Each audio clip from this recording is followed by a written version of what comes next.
Pernah nggak sih kamu ngerasa kayak gini? Pas dia bales chat lama dikit aja, pikiran kamu langsung kemana-mana. Kok lama balesnya? Dia lagi ngapain?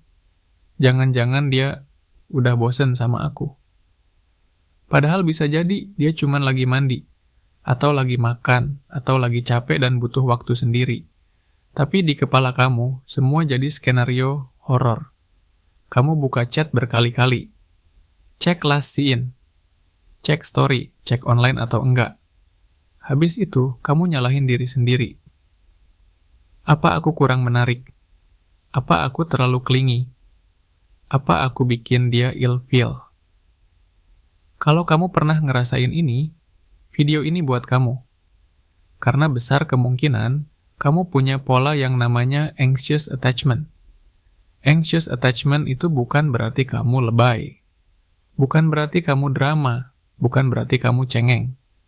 Anxious attachment itu adalah pola keterikatan emosional, di mana kamu sangat butuh rasa aman dari pasangan, tapi di saat yang sama kamu juga sering takut ditinggal. Orang dengan anxious attachment biasanya punya hati yang besar. Mereka sayang banget. Mereka effort banget. Mereka mikirin pasangan. Mereka pengen hubungan yang dekat, hangat, dan penuh perhatian. Masalahnya, rasa sayang yang besar ini sering dibarengin sama rasa takut yang besar juga. Takut ditinggal. Takut nggak cukup. Takut diganti. Takut nggak dicintai sebesar yang mereka rasakan. Dan rasa takut itu bikin hubungan jadi capek. Capek buat diri sendiri. Capek juga buat pasangan. Coba jujur ke diri kamu sendiri. Pernah nggak kamu merasa cemas kalau pasangan kamu lama bales chat? Overthinking kalau dia nggak sehangat biasanya. Butuh diyakinin terus kalau dia masih sayang. Ngerasa insecure kalau dia dekat sama orang lain. Takut ditinggal, sampai akhirnya kamu malah jadi posesif. Atau sebaliknya, kamu jadi terlalu menurunkan standar kamu demi mempertahankan dia. Kalau beberapa di antaranya kena di kamu nggak sendirian. Banyak banget Gen Z yang tumbuh dengan pola anxious attachment. Dan ini bukan salah kamu. Anxious attachment biasanya kebentuk dari pengalaman masa lalu.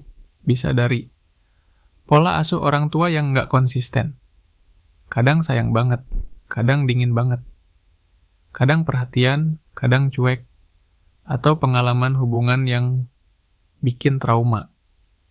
Pernah ditinggal tiba-tiba, pernah diselingkuhi, pernah di-ghosting tanpa penjelasan, pernah ngerasa, aku nggak cukup buat orang yang aku sayang. Pelan-pelan, otak kamu belajar satu hal, kedekatan itu nggak aman, cinta itu bisa hilang kapan aja. Jadi setiap ada tanda kecil yang mirip sama pengalaman buruk dulu, sistem alarm kamu langsung nyala. Alarmnya bunyi di kepala kamu. Bahaya. Dia mau ninggalin kamu. Pegang dia lebih erat. Jangan sampai dia pergi. Masalahnya, semakin kamu megang erat, semakin hubungan terasa sesak. Dan di situ muncul lingkaran yang capek banget. Kamu butuh reassurance. Kamu minta kepastian. Kamu pengen dia selalu ada. Pasangan kamu mungkin ngerasa tertekan. Dia ngerasa nggak dipercaya. Dia ngerasa ruangnya diambil. Dia jadi menjauh dikit. Begitu dia menjauh dikit, alarm kamu makin kencang. Kamu makin cemas. Kamu makin nempel. Kamu makin takut. Dan siklus ini muter terus. Sampai salah satu capek. Atau sampai hubungan jadi nggak sehat. Yang bikin sedih, orang dengan anxious attachment sering ngerasa dirinya terlalu banyak, terlalu butuh, terlalu posesif, terlalu sensitif, terlalu drama. Padahal yang sebenarnya terjadi adalah kamu cuma pengen merasa aman. Kamu cuma pengen merasa dicintai dengan konsisten. Kamu cuma pengen ngerasa kamu penting. Dan itu manusiawi. Itu wajar. Masalahnya bukan di rasa sayang kamu. Masalahnya ada di cara otak kamu merespons rasa takut. Kadang, anxious attachment bikin kamu bertahan di hubungan yang sebenarnya udah nggak sehat. Karena kamu mikir, daripada sendirian, mending disakitin dikit. At least aku masih punya dia. Kadang juga bikin kamu ngerasa hubungan yang tenang itu malah aneh. Kamu terbiasa sama hubungan yang naik turun emosinya, yang penuh drama, yang bikin deg-degan, yang bikin kamu ngerasa hidup. Hubungan yang stabil malah terasa hambar. Padahal, itu bukan hambar, itu sehat. Kalau kamu ngerasa, kok aku selalu tertarik sama orang yang dingin? Kok aku selalu jatuh ke orang yang susah kasih kepastian? Bisa jadi anxious attachment kamu lagi main peran, karena otak kamu kebiasaan ngejar validasi, bukan ketenangan. Anxious attachment juga sering bikin kamu kehilangan diri sendiri di dalam hubungan. Kamu jadi mengubah diri biar dia betah, nahan perasaan kamu sendiri biar dia nggak pergi, mengorbankan batasan kamu demi hubungan. Takut jujur soal kebutuhan kamu karena takut dibilang ribet. Pelan-pelan kamu capek, kamu lelah jadi orang yang selalu ngertiin, selalu ngalah, selalu nunggu, dan di titik tertentu kamu ngerasa kosong. Padahal kamu lagi pacaran, padahal kamu lagi sama seseorang. Itu tanda kalau kamu butuh mulai balik ke diri kamu sendiri. Sekarang pertanyaannya, bisa nggak sih anxious attachment diubah? Jawabannya, bisa. Tapi bukan instan, dan bukan cuma dengan cari pasangan yang tepat. Karena walaupun kamu ketemu orang yang baik banget, kalau pola di dalam diri kamu belum sembuh, rasa cemas itu tetap bisa muncul. Healing anxious attachment itu bukan tentang jadi cuek, bukan tentang jadi dingin, bukan tentang pura-pura kuat, tapi tentang belajar merasa aman sama diri sendiri. Ada beberapa langkah kecil yang bisa kamu mulai. Pertama, sadari pola kamu, perhatiin reaksi kamu saat kamu mulai cemas. Apakah kamu langsung pengen chat berkali-kali? Apakah kamu langsung overthinking? Apakah kamu langsung mikir yang terburuk? Begitu kamu sadar, bilang ke diri kamu, oke, ini anxious attachment aku lagi muncul. Bukan buat nyalahin diri sendiri, tapi buat ngenalin polanya. Kedua, belajar nenangin diri sebelum nyari reassurance dari orang lain. Tarik napas, kasih jeda.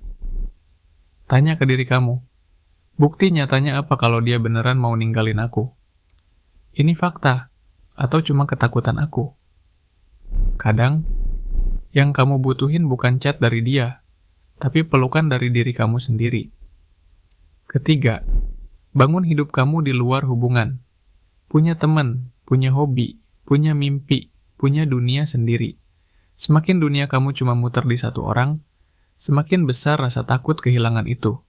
Tapi kalau hidup kamu penuh, kehilangan satu orang tetap sakit. Tapi kamu nggak hancur. Keempat, belajar komunikasi yang jujur tapi sehat.